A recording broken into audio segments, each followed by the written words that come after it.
Compartilhar screen. Ok, pronto.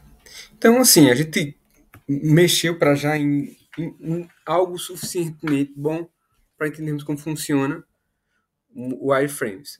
Se a gente fosse seguir a elaboração do que a gente tem aqui, a mais a gente conseguiria fazer plenamente, né? Sem grandes problemas. Nós vamos agora avançar mesmo para a parte de prototipagem e mockup, relação de criação de mockups ou seriam maquetes, né, virtuais que representam um modelo mais próximo do real que vai ser criado para uma identidade visual, o site, a aplicação de alguém. Antes de mais, malta, eu vou passar aqui para vocês alguns conceitos. Esse curso não é de design, tá? Nem eu sou formado em design. Mas com o tempo, com a experiência que eu adquiri há alguns anos, etc., a gente consegue passar algumas informações para ajudar na elaboração mais, vamos dizer assim, equilibrada de elementos de design para criação de protótipos. Então, a primeira coisa, assim, a gente tem duas coisas que são fundamentais. A primeira delas são as cores. Então, como é que a gente escolhe, como é que a gente trabalha com cores? Então, aqui eu vou abrir uma tab no meu browser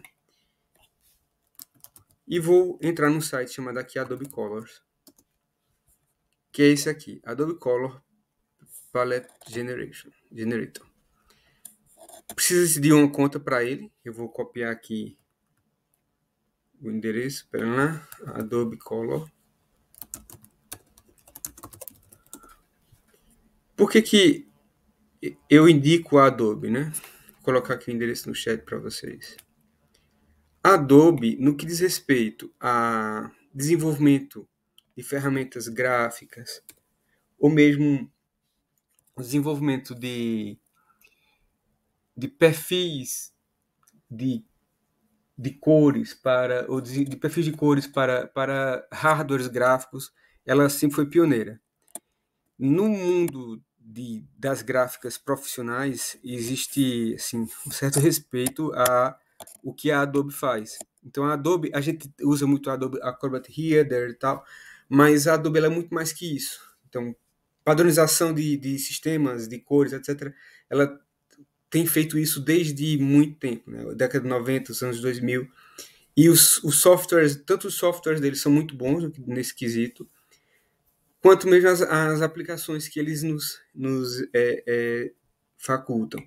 Então, esse site Adobe Color, eu indico, porque ele tem fundamentos muito interessantes voltados já para os perfis, tanto de criação ou desenvolvimento de coisas para o setor gráfico palpável, ou seja, gráficas de papel, por exemplo, quanto para a web, que é o nosso caso, o digital.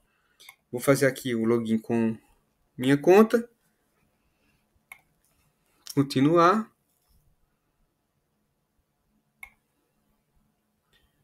Ok, está pedindo aqui um código, eu vou parar aqui a partilha, mas vai ficar que eu estou na gravação, então eu vou deixar a partilha, não sei se isso vai atrapalhar alguma coisa, esse código ser partilhado, não qualquer coisa, ok.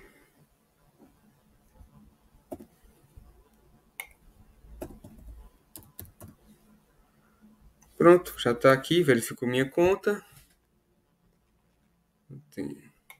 ainda tem, isso aqui é novo, pronto. Então, vou fechar aqui. A gente tem aqui no Adobe Color, a gente tem uma criação em que a gente pode trabalhar com uma paleta de cores, com uma roda de cores, em que a gente tem basicamente a mistura de todas as cores primárias. Certo? Vale dizer, malta, e vale salientar para vocês que existem dois tipos de cores que são trabalhadas no mundo. A gente tem as cores de pigmento, certo? que são cores que vão nos papéis, nas paredes, nas lonas. É tudo que é impresso, né? São cores de pigmento. Eu vou ter um pigmento que vai ter uma coloração, e essa coloração ela vai ser impressa em algum material, vai ser depositada sobre um material. Então, tudo que é feito, quadros de pinturas de arte, com tinta a óleo, essas coisas todas são cores de pigmento. As tintas que a gente coloca na nossa parede são cores de pigmento. Esses pigmentos, eles se baseiam, a base das misturas são as três cores, que são três cores, que na roda de cores que nós temos aqui, certo? Ela está demonstrada como RGB, porque aqui a mistura ela vai se dar de forma diferente. Mas se vocês forem analisar, as três cores vão estar aqui. Elas vão ser o amarelo, que vai estar aqui nessa posição. Vai ser o magenta, que vai estar mais ou menos aqui nessa posição. Deixa eu fazer aqui, tríade, tá? Aqui, pronto. O amarelo, o ciano e o magenta. O amarelo é uma cor pura, o ciano também é, e o magenta também. Quando eu falo cor pura, é uma cor que não tem nenhum outro pigmento além daquele. O amarelo só tem o pigmento amarelo nele, o magenta só tem o pigmento magenta. E o ciano só tem o pigmento ciano, em termos de coloração pigmentada, certo? O que isso quer dizer? Que para que eu obtenha cores diferentes dessas três, eu tenho que misturá-las. A gente aprende isso na escola. Só que na escola, pelo menos eu aprendi na década de 80, que as cores eram vermelho, amarelo e azul. No mundo mais profissional, não é necessariamente o vermelho, não é necessariamente o azul. É o ciano, que é uma espécie de azul, é o magenta, que não é um vermelho, é mais voltado para mais parecido com o rosa do que com o vermelho. E o amarelo é amarelo mesmo. O vermelho, por sua vez, vai ser a mistura do amarelo com o magenta. E o vermelho vai estar mais ou menos aqui nessa posição, na roda de cores. O verde vai ser, por sua vez, a mistura do amarelo com o ciano que está aqui. O azul escuro ou roxo, ele já vai ser uma tonalidade que é mistura de azul com vermelho. Nessa roda de cores, eu obtenho qualquer uma das cores que nós precisamos. Em termos de mistura de cores, eu estou especificando para vocês o que é que diz respeito às misturas entre azul, amarelo e entre ciano, amarelo e magenta.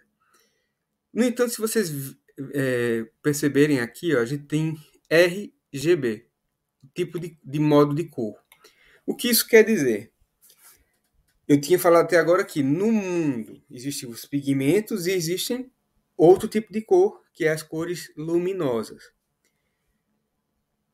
A mistura de luz, de três tipos de cores, de luzes coloridas, vai nos dar vários tipos de cores que nós conseguimos visualizar atualmente. Então, essa mistura muda um pouco.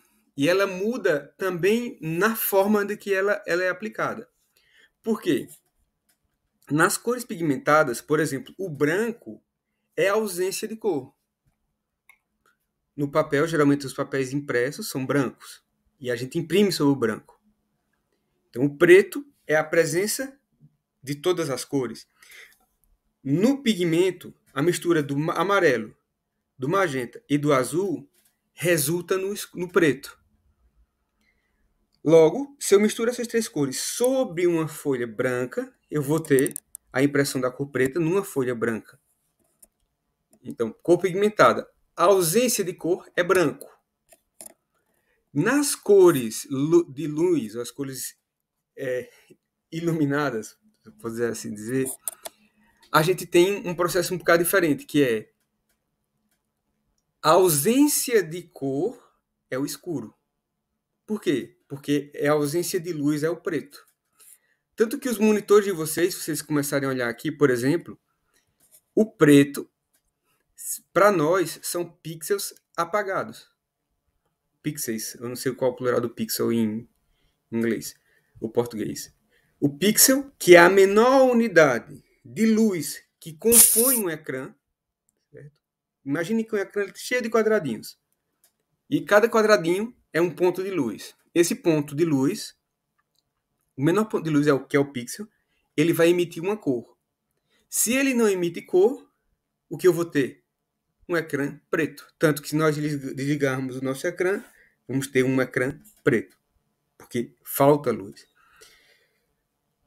Fato é que isso é hoje considerado de tal forma em ecrãs muito bons que o contraste mais alto entre o branco, que é o total de luz, né, com o preto, quanto maior for essa expressão, melhor é a qualidade do ecrã, porque em alguns ecrãs, para o preto aparecer, às vezes é necessário um bocadinho de luz atrás, principalmente os ecrãs de LCD.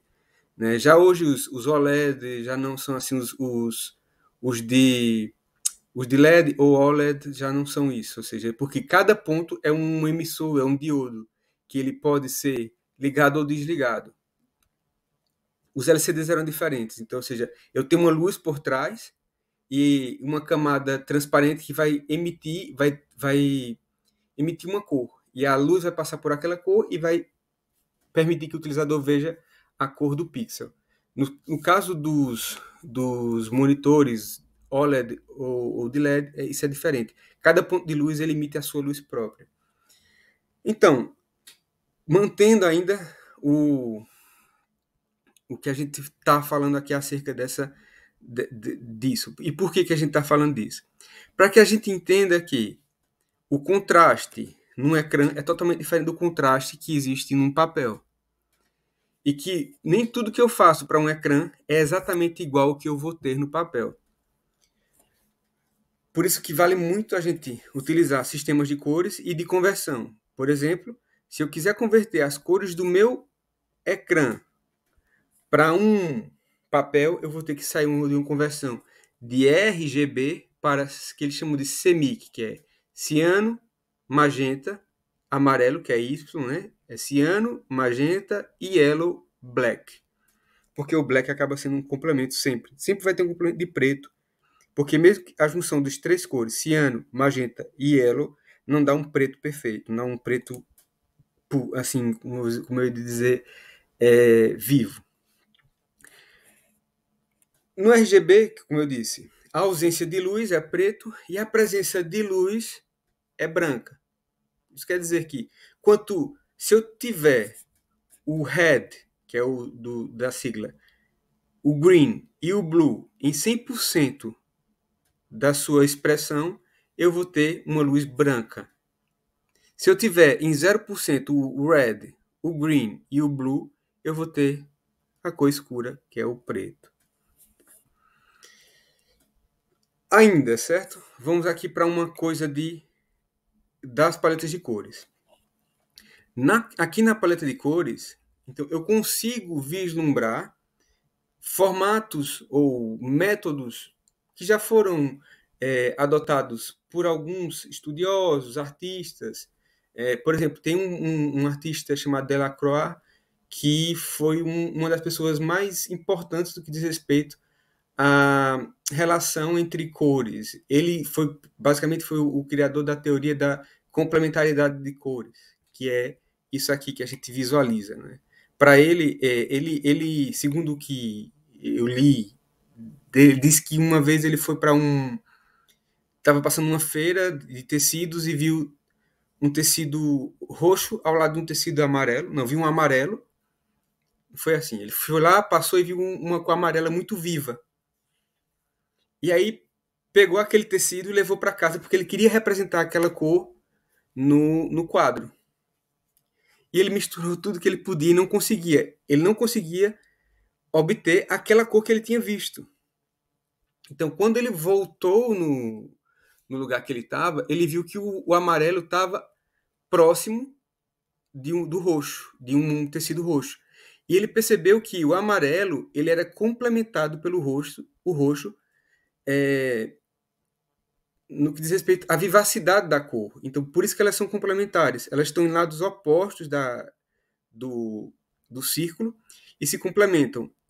Elas seriam, por exemplo, quando a gente vai falar de complementar, elas são exatamente o contraste entre os dois pontos do círculo, enquanto um está do lado do outro. É muito difícil, já vou dizendo, fazer combinação entre cores complementares. Muito difícil. Por exemplo, aqui, ó, verde e vermelho. Vocês vão reclamar de mim, mas tá na bandeira de Portugal, blá, blá. Tá, sim, é linda a bandeira de Portugal. Mas é muito difícil em trabalhos de design conseguir fazer com que essas cores elas fiquem harmoniosas. Tanto que os verdes, para ficarem mais harmoniosos, eles acabam indo mais para o centro do círculo, para não ficarem tão extremos em relação ao vermelho. Mesma coisa seria aqui, por exemplo, um amarelo e o azul. E o que é que faz com que isso... quando eu falo que é difícil de combinar, não é que seja impossível, nada disso. É que a gente tem que saber usar. Eu não vou usar demasiado as duas cores. Eu tenho que usar uma cor com predominância e outra como acento, seria como uma forma de destacar determinada informação. Elas não podem estar, por exemplo, 50-50 num projeto ou num ecrã, porque isso pode causar pronto, alguns problemas em termos de... Não, quando eu falo problema, não é problema, mas assim, algum desgaste visual. Tá?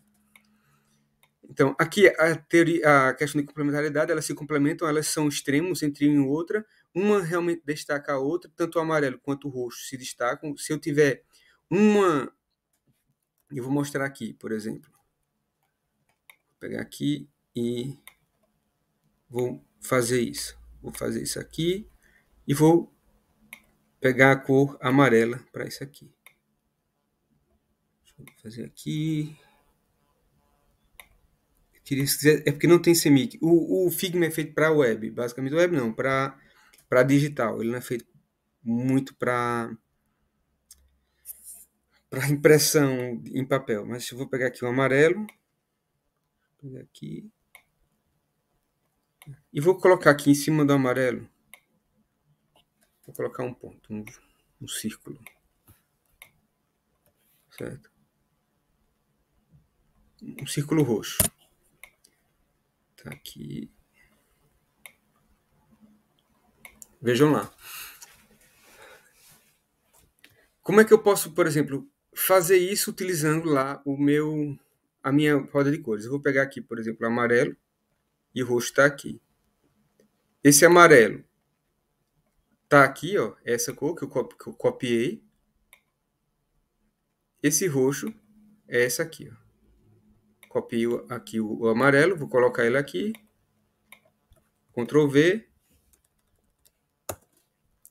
E o roxo está aqui. Copiar. Copiei.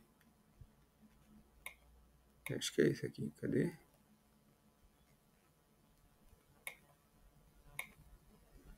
Parece esse. Vou colar lá. Certo? São cores, a gente pode dizer, né, antagônicas. Elas são complementares, elas estão lados opostos, mas se complementam. Se eu tirar o roxo daqui e colocar em outro fundo, eu tenho outra visualização dele. O contrário também é verdadeiro. Se eu fizer e eu vou carregar a tecla I permite que eu selecione o que eu quero de cor de outro objeto. I, certo? Vou carregar aqui I, vem para cá, e isso aqui vem para aqui.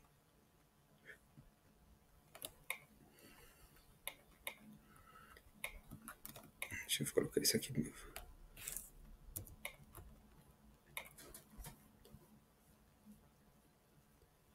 Então, eu estou utilizando elementos complementares. Esse aqui destaca muito mais no fundo roxo do que em qualquer outra cor. Qualquer outra cor. Então, vou colocar aqui, por exemplo, um texto.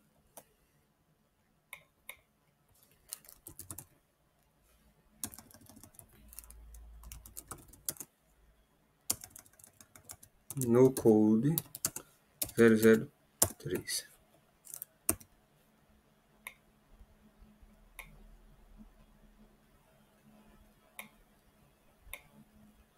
Vou aqui só fazer só uma coisa simples. colocar ela como negrito. E vou colocar a cor dela. Carreguei tecla I. Vejam lá. Isso aqui eu não vou ter problema nenhum de contraste. Né? Nenhum. Eu sei que não vai haver confusão na leitura do utilizador. Ele vai conseguir ler no code. Certo? Porque eu estou utilizando de complementaridade. Então, eu consigo destacar bem o texto dentro de um fundo roxo. Depois a gente temos aqui mais outras. A gente tem aqui as análogas, que são cores próximas. Né? Elas vão estar ali mais ou menos elas vão representar 45 graus, quase 45, né? Até seria no 45, não, 90 graus do círculo. Ou seja, se eu pegar um quarto do círculo, eu tenho aquelas cores complementares que elas são harmoniosas entre si. Eu não tenho grandes quebras entre elas. Uma outra coisa que vale dizer é que a gente tem também a distinção nessa roda aqui de cores quentes e cores frias. As cores quentes, elas vão estar a partir do amarelo até aqui, mais ou menos o roxo. E aqui embaixo eu tenho essas cores. Todas elas são cores frias. E elas são cores frias porque a temperatura que elas representam no espectro luminoso é mais alto do que essas aqui. Também por serem cores quentes, elas dão, em termos de experiência para o utilizador, uma relação mais voltada para coisas não seria necessariamente positivas, mas apelativas. Então, coisas emergenciais, coisas que precisam ser notadas com mais rapidez, ou então apelos à vontade de se alimentar, etc. Elas geralmente estão voltadas nesse sentido. Elas são utilizadas para isso também. As cores frias, elas têm uma capacidade mais voltada para apaziguar os ânimos de uma pessoa, ou seja, voltada para apelos menos expressivos das pessoas. As monocromáticas, elas vão do ponto zero do centro do círculo até a ponta, elas vão estar na mesma linha. A tríade, elas vão estar divididas dentro do círculo igualmente, ou seja, elas vão estar representadas um ponto, digamos, é como se eu dividisse o ciclo em três faces, ou em três partes, e cada fatia, ponta dessa fatia eu vou ter uma cor da tríade. A Split Complementary já é um bocado mais moderno, não tenho muito conhecimento sobre ela, mas parece que eles abrem um bocadinho aqui uma complementaridade extrema. De um lado eu tenho a cor complementar, mais duas outras que seriam, por exemplo, o roxo complementar quase direto, está aqui, e um azul, ou, por exemplo, uma cor mais próxima. Se vocês trabalharem dentro do análogo, certo? Da tríade e do complementar, vocês vão conseguir fazer qualquer coisa boa. Pronto. Falei agora sobre cores, sobre questão de complementaridade, uso e como é que a gente consegue pegá-las. Então aqui, por exemplo, eu vou na roda, escolho a cor e jogo lá na minha aplicação. Mas aqui a gente tem muito mais coisas. Se a gente quiser aqui na aplicação ainda do Adobe, a gente pode vir aqui, em Trends, por exemplo, e descobrir já algumas combinações de cores aplicadas em alguns estilos. Aqui, por exemplo, a gente consegue ver outdoors, logotipos, coisas abstratas, coisas mais artísticas, comida. Então, são paletas de cores que já estão voltadas para um determinado tipo de funcionalidade. Para eu achar ou então procurar alguma coisa voltada para isso, eu posso vir aqui ó, na procura e digamos que eu queira fazer alguma coisa voltada para viagem. Escreva aqui em inglês, travel, e ele vai me sugerir vários tipos de modelos de paletas que eu posso utilizar para mim, sem pagar nada a ninguém. Certo? Então, vamos pegar uma aqui, por exemplo, essa aqui. Então, paleta de cores, que é interessante e que está toda voltada com base nessa coxa aqui, nessa imagem costeira. Essa aqui geralmente é a cor principal. Certo? E as outras podem ser análogas ou tríade, depende da forma que foi feito isso aqui. Mas são cores feitas para combinar. Então, posso pegar, por exemplo, essa aqui. E posso trazê-la para cá. Vou duplicar isso aqui, Ctrl D. Venho aqui, colo. E eu tenho lá a cor. Se eu quiser pegar a paleta toda, eu posso fazer o download do JPEG, como está aqui, ó. Ele foi lá, já fez aqui tudo. Vou colocar aqui paleta. Tá lá. E eu posso importar isso aqui para o meu Figma. Então eu vou lá onde eu fiz o download. Vou vir aqui. Tá aqui. Copio não, arrasto para aqui para dentro do meu Figma. E tá lá. Já tá aqui as cores. Se eu quiser, eu não preciso copiar o código. Vou fazer aqui, ó. Por exemplo. Como eles fizeram ali. Arrastar. Se eu arrastar com a tecla Alt carregada, eu consigo copiar. Sim. Com a tecla Shift, perdão, com a tecla Shift. Então aqui, Shift carregada e Alt carregada, solto, tá aqui. Aí agora eu venho aqui, tecla I de igreja, I de igreja, I novamente, e tem aqui a paleta de cores copiada para cá, com alguma proximidade. Deixa eu ver aqui. Aqui, ó, D9, 049 DD9. Essa aqui ficou um bocado longe, essa ficou 0,6, não ficou muito próximo disso aqui não. Mas não faz muito mal.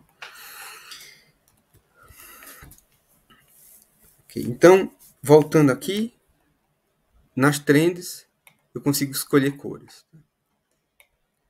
Aqui em Labs, eu posso fazer, pegar uma imagem, por exemplo, alguma coisa, jogar aqui e ele pegar daquela imagem uma paleta. Isso me ajuda, por exemplo, com essa paleta de cor, com essa imagem.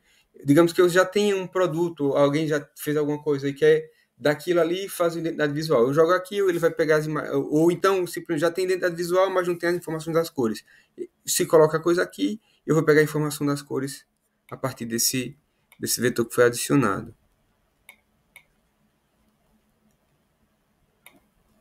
Ok, Color Game, tem mais alguma coisa aqui? Não tem.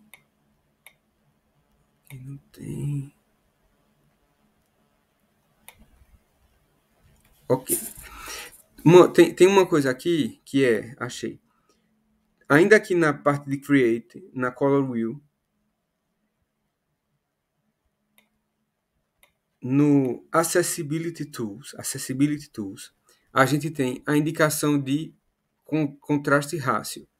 O que isso permite? Permite que a gente saiba se um contraste ele está bom o suficiente para ser visto em um ecrã. Certo? Por quê? Às vezes, vou dar um exemplo, a gente coloca uma cor um bocado próxima do fundo. Eu vou dar um exemplo aqui. Por exemplo, aqui esse azul com esse roxo.